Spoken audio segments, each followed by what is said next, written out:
a journey that people often label as my story, but as I told people earlier today, it's not my story. It's actually a story that is God's, but He has gifted me, privileged me, blessed me to live it so that I can then share it with others with the hopes that they too will be blessed from it. But I'm going to do a little something different this afternoon, than I did this morning, and you're going to journey with me because the song that was just sung pierced our hearts and souls. And the words, oh, how He walks with me. Oh, how He talks with me. Oh, how He tells me I am His own. He knows my name. Those words remind me of experiences that I've had along my journey that give meaning to those very words. So I'm going to tell you my story, but you're going to walk with me because I'm going to do a little something different that I've never done before. I'm going to tell you about some of those experiences when He walked with me and how He talked to me and how He kept me certain that I am His own and that He knows my name. All right? So you're going to walk with me. It may get a little rocky at some moments, but we're going to get through it together because that's what family does. And I know you're my family because you loved on me before you even knew me, before you even laid eyes on me. And that's what family does. When several years ago I was in need of a bone marrow transplant, and your pastor led you, at the request of my dear friend Teresa Simmons, your pastor led you all to step up and to be a potential bone marrow donor for me when I needed a bone marrow transplant. That lets me know that you loved on me before you even knew me. So I thank you for that. So let me quickly tell you what this journey was all about, and then we're going to do some storytelling, right? Your pastor told you that I'm the daughter of a preacher. I'm the William Augustus Jones Jr. I'm the granddaughter of a preacher, and I'm the great-granddaughter of a preacher. So I'm a PK, I'm a GPK, I'm a GGPK. Baptist preachers. So I tell people all the time, I am not a preacher. I'm a proclaimer of the word. But I have not studied to be a preacher, so I don't stand up here and purport to be one. But what I can tell you, being a daughter of the Baptist Church and a GK, GGPK, and a PK, is that I do know how to tell a story. So you're going to hear some stories this morning, all right? All for the glory of God. So I'm just kind of walk you through very quickly what you do know. And then I'm going to tell you a little bit about what you don't know. So about 9 years ago, a little more than 9 years ago, I found myself hospitalized for reasons that were unclear to my husband and me at the time. On a Wednesday afternoon in September, with doctors standing at my bedside, my hospital bed, they looked at my husband and me and they said, "You have leukemia." Very clear, unequivocal, certain, no ambiguous terms, clearly stated, "You have leukemia." And I asked the doctors, so what do we do? They told me that I needed to have chemotherapy, and with about 6 or 8 weeks of chemotherapy, all would be fine. So we were good with that. It wasn't what I expected. It wasn't what I was planning on. But I had cancer. I had a treatable cancer. So we were just going to get on through.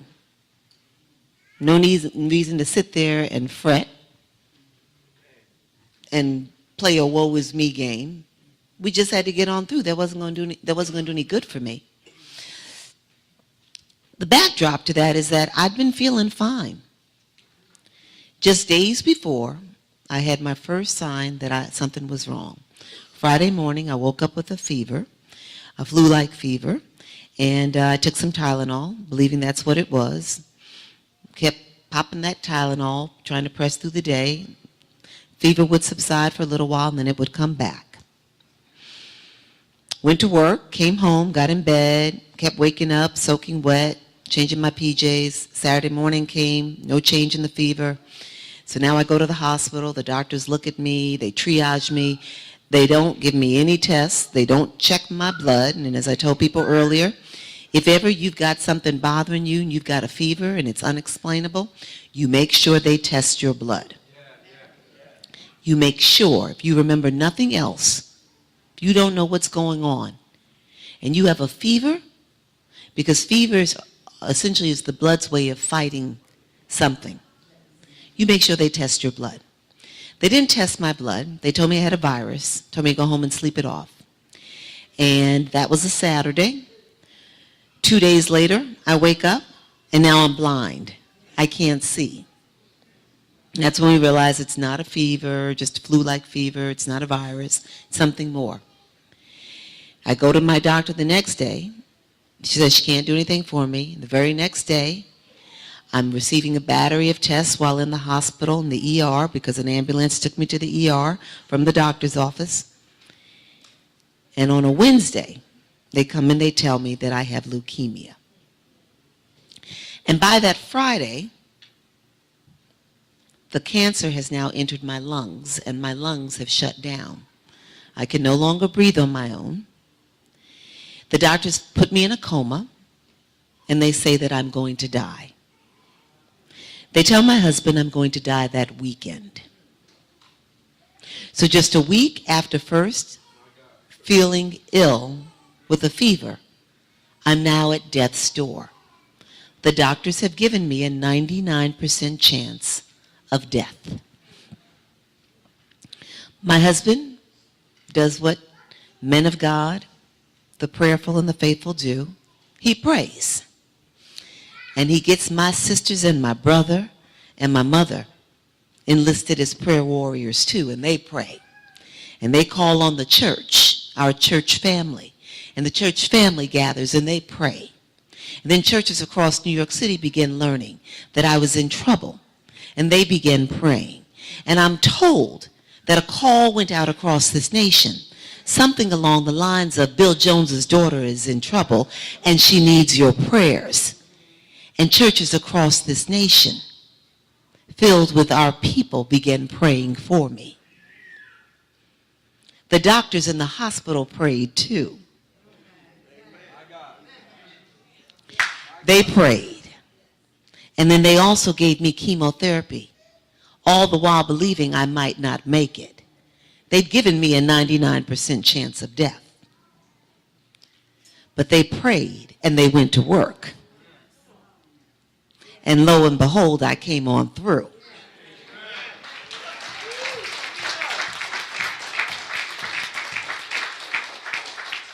Now, while all of this is happening, I'm in a coma.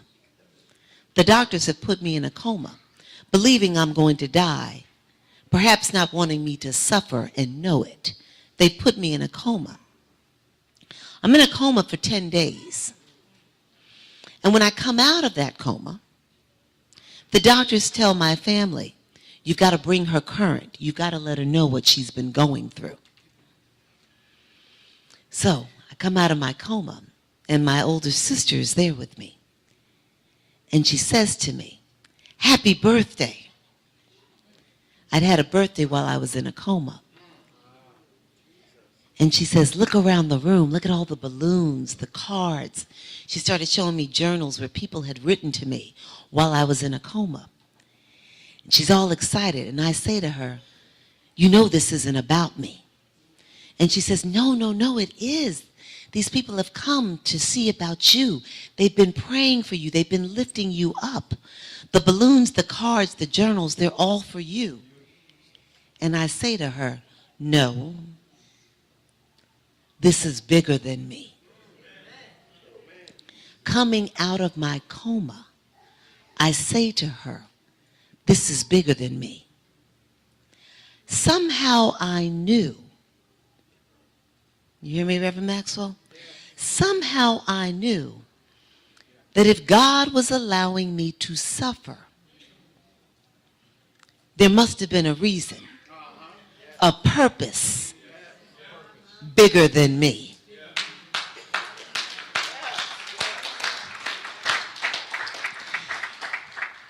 It didn't take us long to realize what that purpose was. I had cancer. I had leukemia. I had acute myeloid leukemia. Acute myeloid leukemia with a broken chromosome. One of my chromosomes was broken. The doctor said the cancer was environmentally caused. I was in 9/11. There's a greater incidence of leukemia, blood cancers, and other blood disorders for people who were at ground zero on 9/11 in the days that followed. Environmentally caused cancer with a broken chromosome. The doctors believed that while I'd survived this first bout with cancer, leukemia, that even though I was in remission from the chemotherapy, the cancer was coming back because I had now, because of the broken chromosome, a damaged blood and bone marrow system. My body would not be able to fight the disease when it likely returned unless I received a new blood and bone marrow system. I needed a new system.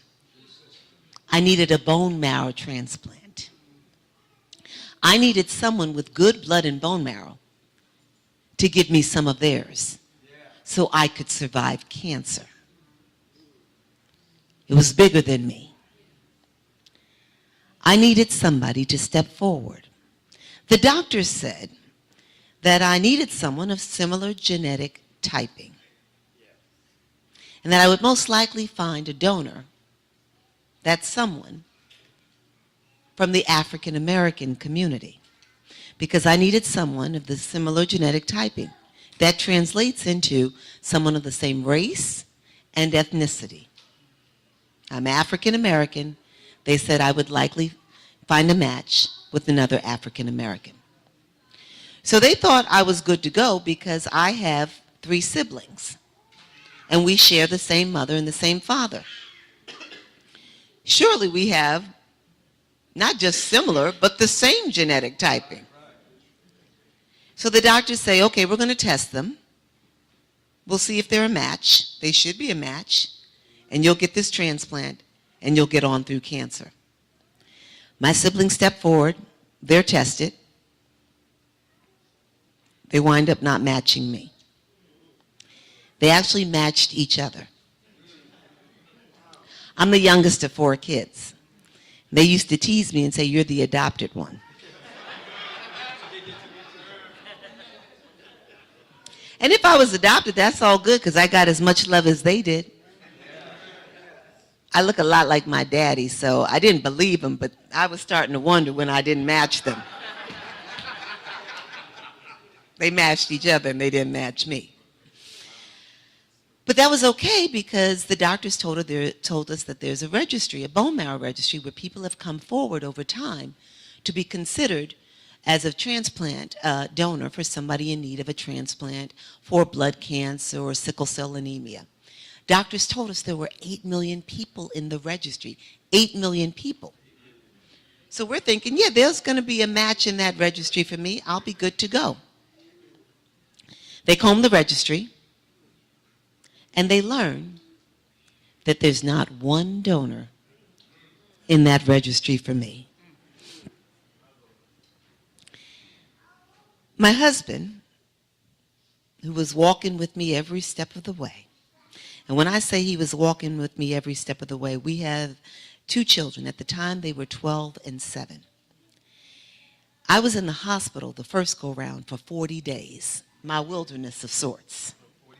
40 days. He made sure I never spent a night in that hospital by myself. And at the same time, He made sure that our children were at home being taken care of, that they didn't miss a beat either. So the doctors say that there is not one person among those 8 million. He'd heard about bone marrow drives where people come forth to register and be considered as a possible donor to see if they have similar genetic typing to somebody who's in need of a transplant. He asked the doctors if we should do bone marrow drives. And the doctors said, no. They said that if there wasn't one person already in that registry, there was a good chance that if we brought maybe another 100, 200 people to the registry, that wouldn't be enough. It'd be like dropping a needle in a haystack. So they said, maybe we'll figure something else out. Don't worry yourselves with bone marrow drives. Just try to keep her at peace. These may be her final days. Let's not have her live them out in agony and worry about whether or not that one donor is going to come forward. Try to be at peace. And as I always say, I thank God that my husband is a man who just doesn't accept anybody's words, even mine sometime. He said, oh, no, we're doing drives. And so he organized a national effort to find a bone marrow donor for me. He organized campaigns across this country with my mother, my siblings, my friends, my extended family, my church, our church community at large. You all stepped up, East Friendship. You didn't know me. And like other churches that didn't know me, you all came forward because you heard that one of your own was in need. You stepped forward. I'm a child advocate. My day job is being a child advocate. God spoke to me and told me he wanted to be a child advocate. And I often think about how I'm out there trying to make sure that community takes care of community. When the community stepped up on my behalf, it made me all the more confident that our community can take care of its own. If we just step up and listen to what our respective needs are, we can take care of our own. Amen? So we start learning that the community needs to know about the importance of being bone marrow donors.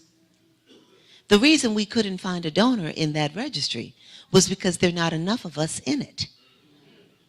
And because our bloodlines have been thinned by slavery and interracial coupling. Remember me saying this is bigger than me. We were beginning to see that there was purpose in my suffering. So let me give you a little storytelling. When I first became sick, I'd been about the work that God had purposed me to do. I'd gone to law school thinking I was going to be a corporate lawyer. Not really sure what I wanted to do with life, but if you go to law school, might as well try to make some money, right? It's expensive. Might as well try to make some money. And in my second year of law school, I was searching for a law review note topic. A topic I could write extensively about, write like a 150, 200 page, synopsis of the law and its application. It's part of this Urban Law Review journal that I was on. So I was searching for a note topic, and God put before me the issue of a young man, 15 years of age, who'd been tried and convicted for murder. He was sentenced, or I should say he was up for sentencing at the age of 15 for murder of his father. And at the sentencing, the judge overturned the verdict. She overturned the verdict because she found that the jury misunderstood the evidence presented to it. The defense had shown that this young man had endured years and years of physical and emotional abuse at the hands of his father. So much that he lived with this sense that he was always at risk of being killed by his father. So while the circumstances surrounding the killing of his dad didn't look like self-defense, they did because his mind, his thinking had been compromised. Here I am in law school, and now I hear the Lord clearly speaking to me. And he's telling me there are thousands, hundreds of thousands of children out there, and I need you to help me serve, protect, save them. That's the work that the Lord called me to do. He talked to me. He knows my name. He said, I have a work for you, and I need you to do it. And I thank God that I had clarity in that moment to hear him, to be obedient to him, to not say, oh, no, that may be what you want for me, but I want to go make some money. No, I listened, I heard, he saw me, I saw him, and I responded. So that's the work that I'd been doing. And now I get sick. And now I need this transplant. I'm at death's door. The cancer can come back at any time. I need a transplant. And we're out here looking for a donor. God is showing us that there's a reason I'm suffering.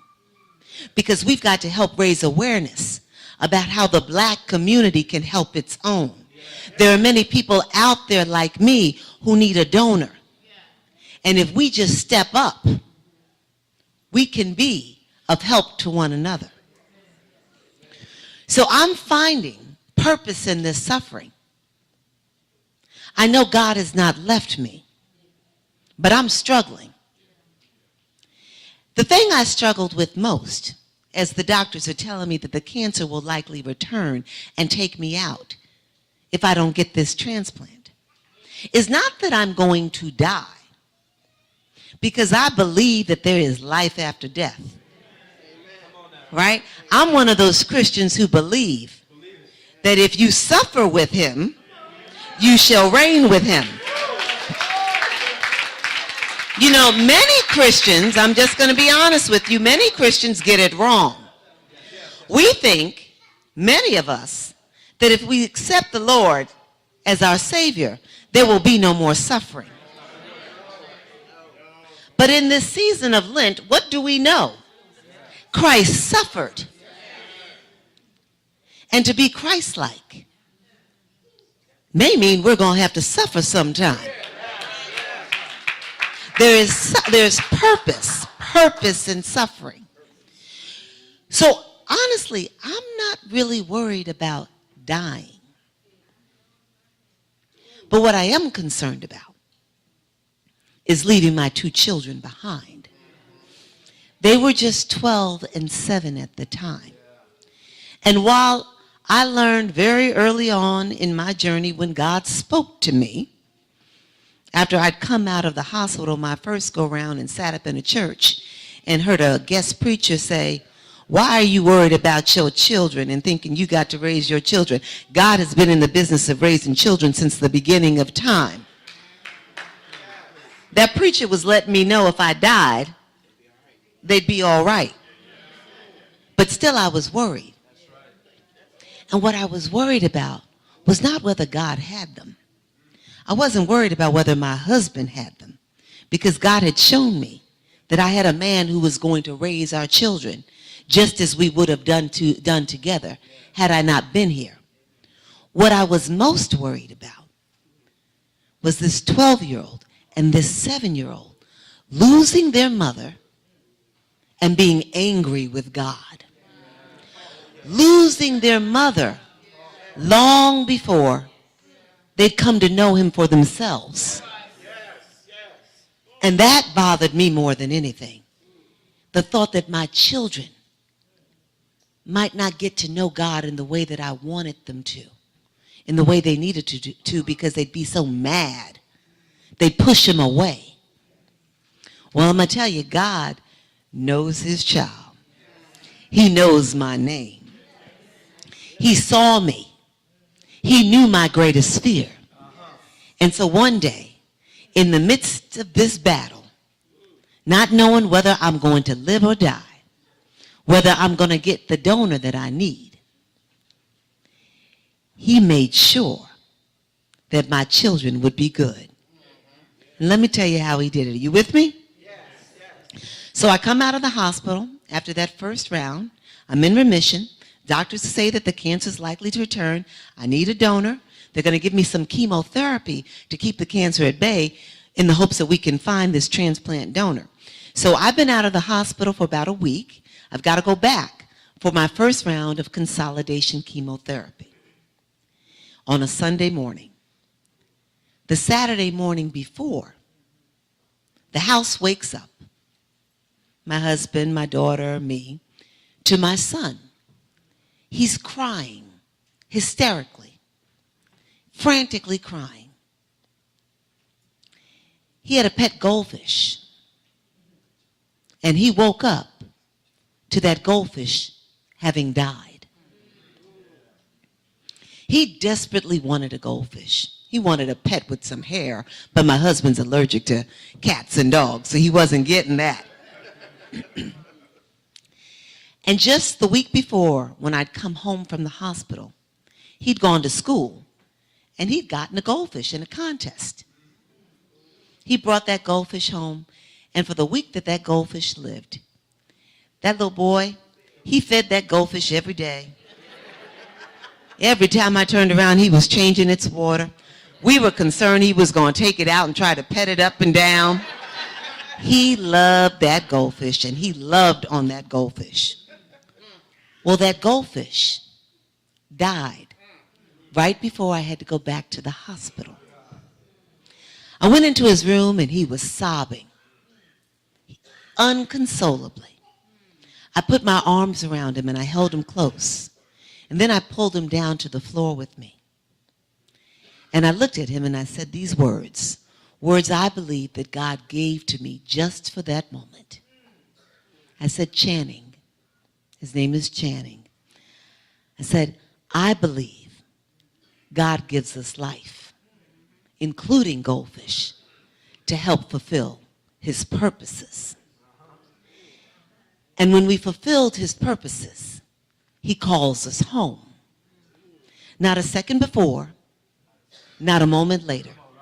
When we've done all that God has purposed us to do, he calls us home. I went on and I told Channing,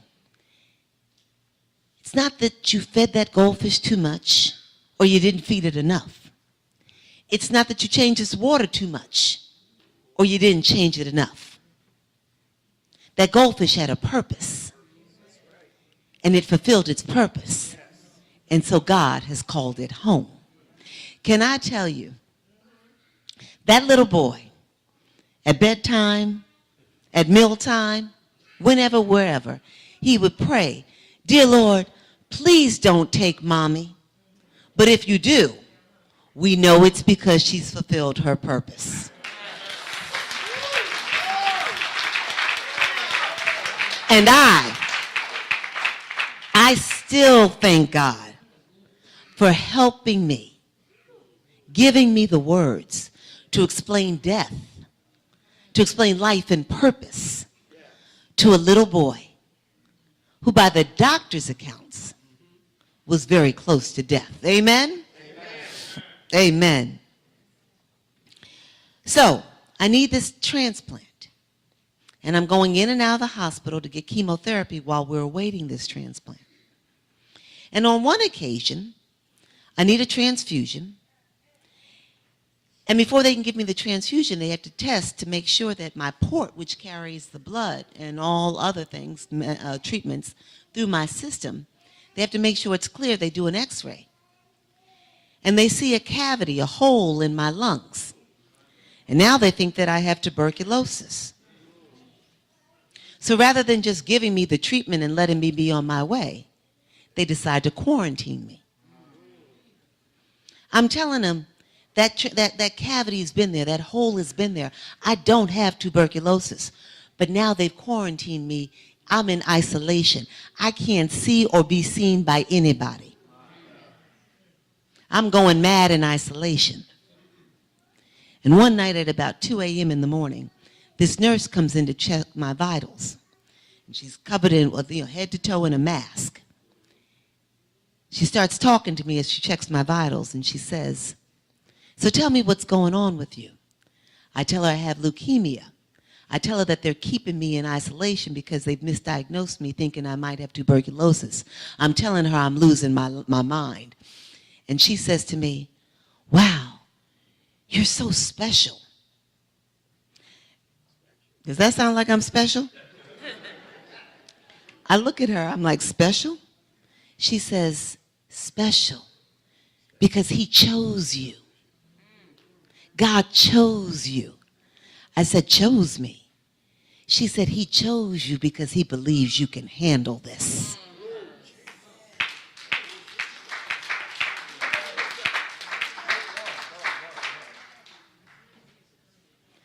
Those words helped me to see and understand more clearly. I started walking taller, smiling more. Imagine if in the midst of your suffering, rather than feeling sorry for yourself, you started feeling glory and gratefulness and joy because God chose you. Because he looked at you, he saw your heart, he saw your spirit, he saw your soul, and he knew you could handle what others might not be able to handle. He saw you. He said, "I have a work for you." He saw me. He had a work for me. He had purpose in my suffering to raise awareness about the need for people of color to join the bone marrow donor registry, to help others receive a transplant. So here's what happens. We start doing this work, raising awareness, holding drives across this nation. They thought that we'd get at best 100, 200 people, maybe 2 or 3 drives. My husband had another plan. 13 weeks, 13,000 people added to the registry.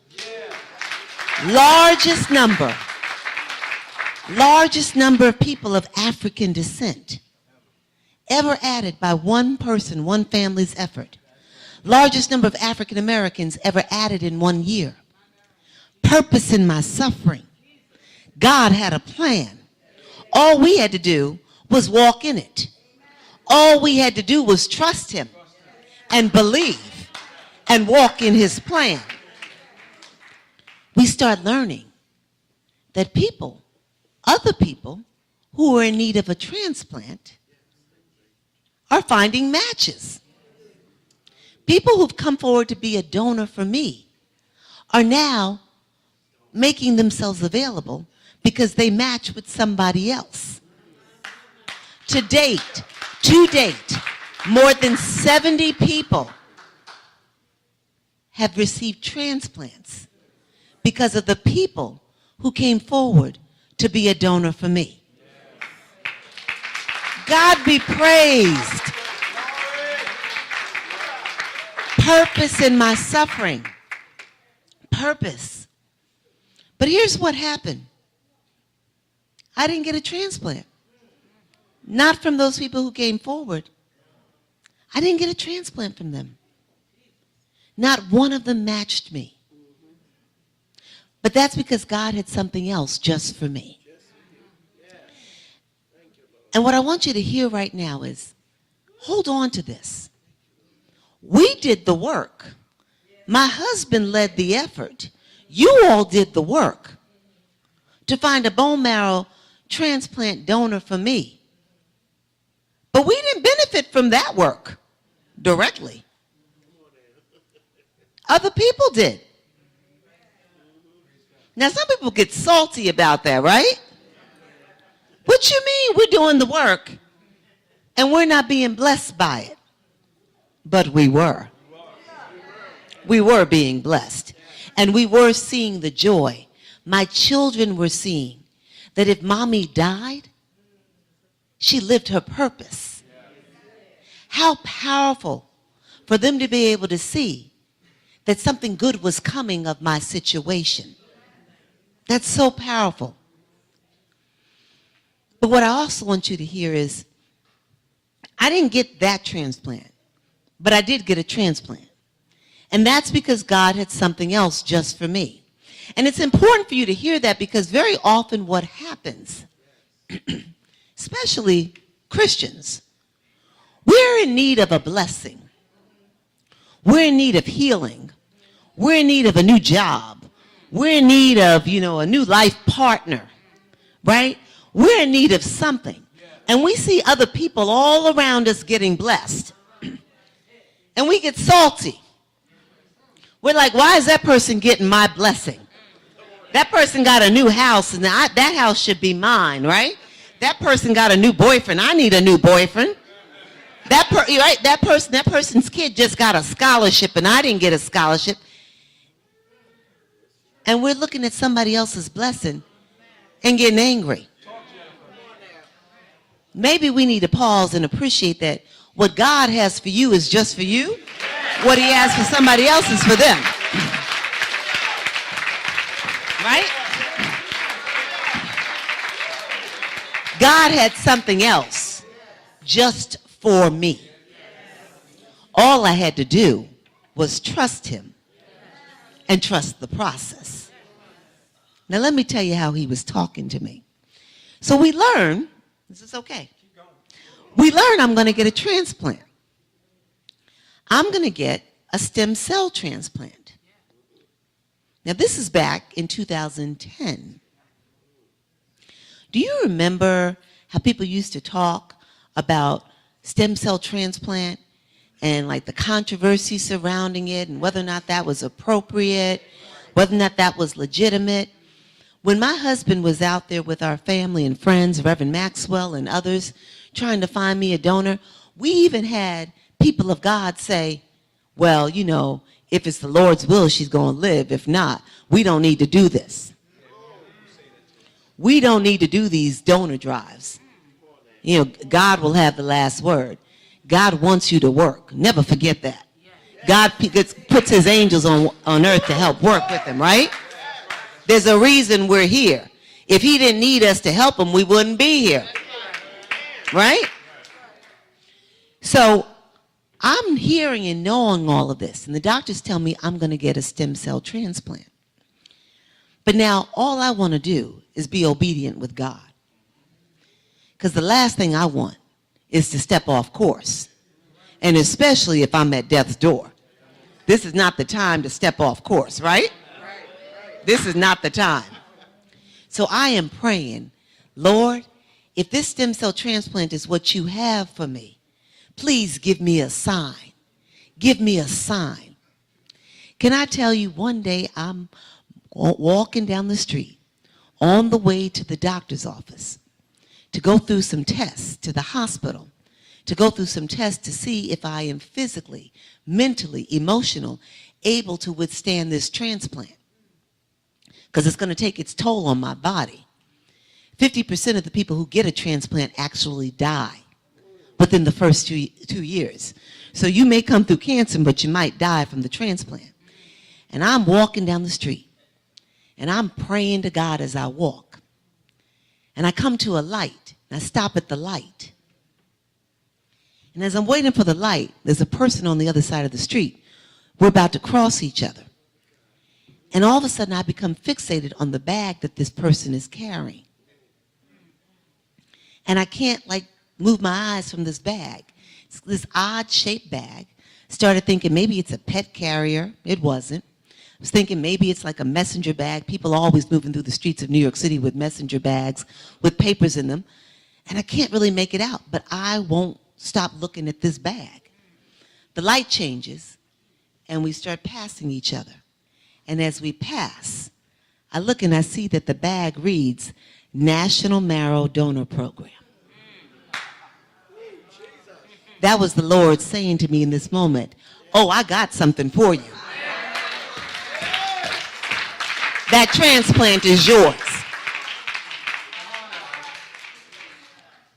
So I go on, and I get my transplant. Now, I told you, You can die while in the midst of transplant. I'm in the hospital now for another 40 days. My second wilderness. My second 40. And at one point, my counts aren't looking that great. Things aren't going too well. And I start to believe that maybe I'm not going to make it. Now, I am the youngest of 4 children, as I told you. And my daddy was very instrumental in my life. So I began fantasizing, Reverend Maxwell. I began thinking maybe it's my time to die. Before I'd gone in for transplant, I'd actually done the work of preparing to die. Focusing on living, but trying to be obedient to God, I had to get my house in order, right? Preparing to die so that I could hopefully live.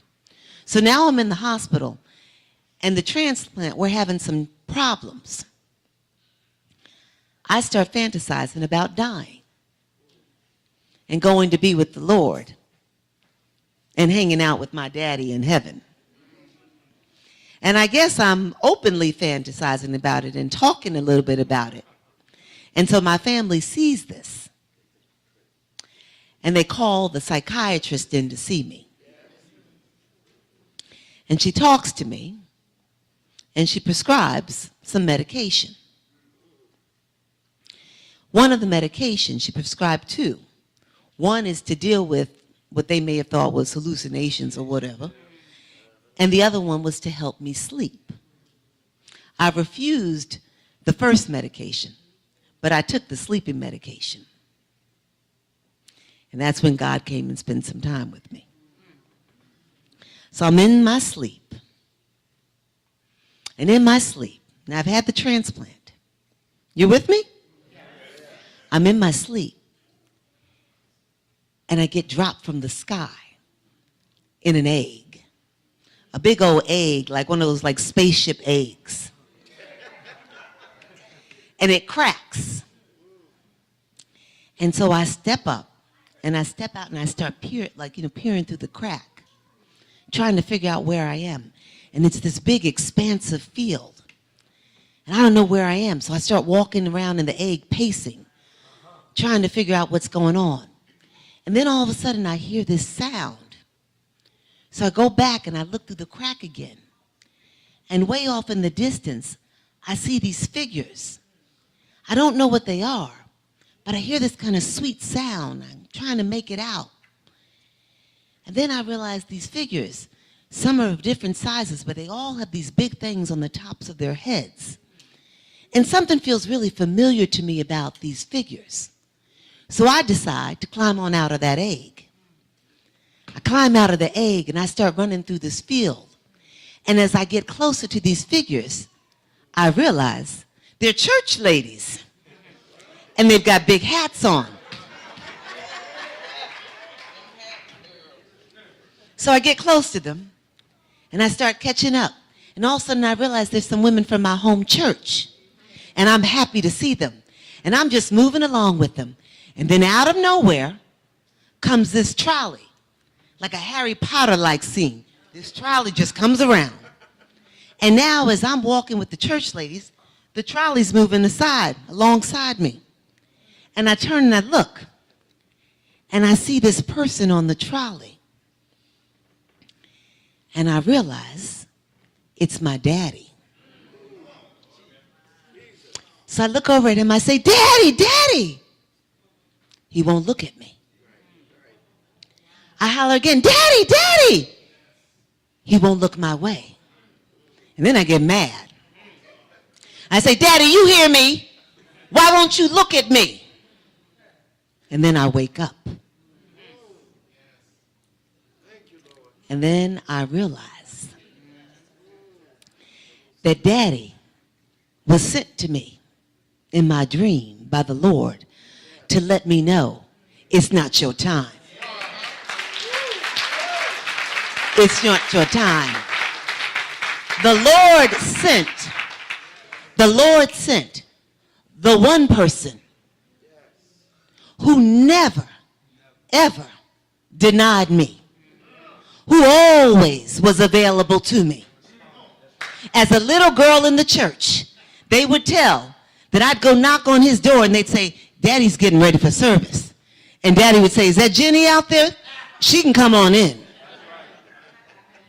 The man who always acknowledged me. When he didn't look my way, that was a sign. You're still here. You've got work to do. God is not done with you. You still have purpose. And from that moment on, game was on. I was getting through that transplant. I was going to live because the Lord had work for me to do. So I received this transplant. I'm going to tell you about it, a little bit more about it in a moment. I'm going to take my seat. But I go back to work. And I'm going to tell you, there have been times through the years, less so now than in the beginning, where other people would tell me that they had cancer. They'd tell me friends had cancer, family, and others would not make it. And there's such a thing called survivor's guilt. Wondering why you're still here. One day as I was on my way to work, I was listening to one of my dad's sermons. And I can't remember the text from which he was preaching. I don't remember the title of the sermon. But as he neared the end, he spoke these words, and they set me up for the remainder of my life. He said, don't you know that God didn't save you for your sake? He saved you for the kingdom's sake.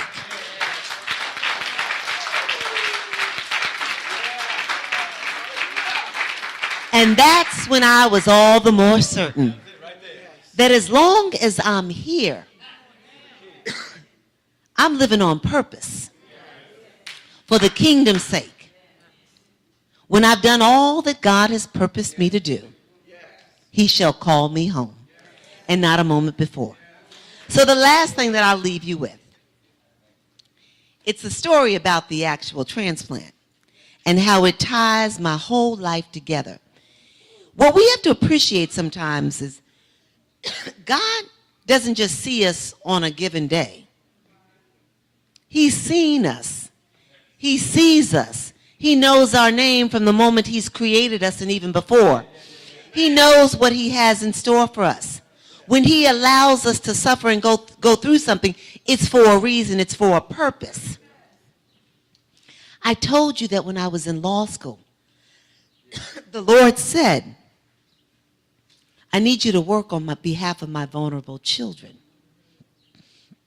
And that's the work that I've been blessed to do on so many levels, making sure that our children and their mothers and fathers have food, have shelter, have quality child care, have early elementary education that should be of the par and the standard that it needs to be in New York City and beyond. I've been doing the work of trying to provide educational and after-school supports for children of incarcerated parents and other children who need that help. Right now, I'm doing a lot around poverty to prison, just blessed to help children and families to find a better way of living in a nation that has kept them at a disadvantage, working to protect, serve, save vulnerable children. So I told you I got a stem cell transplant. The stem cells came from the umbilical cord blood that is thrown in the trash when babies are born. That umbilical cord blood has life-saving purposes. So here I am, the doctor saying I'm going to die, saying I need somebody to help save me. I need a transplant. I am in a vulnerable place. I need someone to save me. My siblings wanted to save me, and they couldn't. My husband, too, wanted to save me. He was tested. He couldn't. Other friends and family tested. wanted to save me. They couldn't. 8 million people in the registry. Not one of them could save me. 13,000 people added to the registry, and not one of them could save me, because God intended something else. Years before, I answered his calling when he said he'd purposed me to help save the children. When I needed someone to save me, God sent the children. He gave me the cord blood of 2 African American baby boys. As I tell people all the time, the boys who this nation says have no value, have no worth, who we all need to be working to help serve, protect, and save, those little black baby boys born in a public hospital in New York City. When you're born in a public hospital, most often it's because your mother does not have the income, the resources to have a baby in a private hospital. She is vulnerable, and by virtue of her being vulnerable, they are vulnerable. 2 vulnerable black baby boys had purpose from the very beginning of their lives.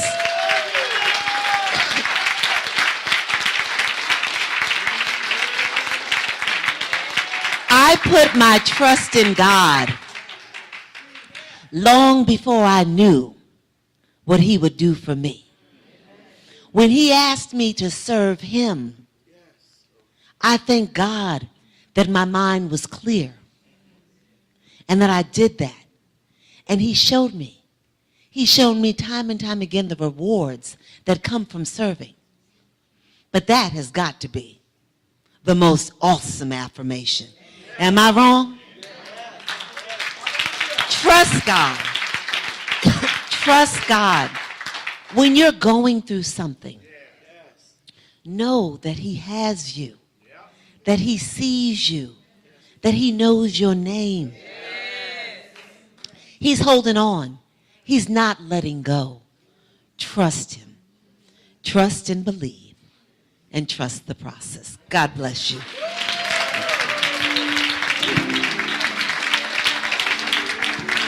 Come on, come on, come on. Put your hands together. He knows your name. He sent Jennifer to save the children. Then he sent the children to save Jennifer. Hallelujah. Whoa. And so God sent his son, his only begotten son, that whosoever believeth in him should not perish, but have everlasting life. Do you trust the process? Because none of us can escape the process that God has us in. He doesn't promise us that we never have a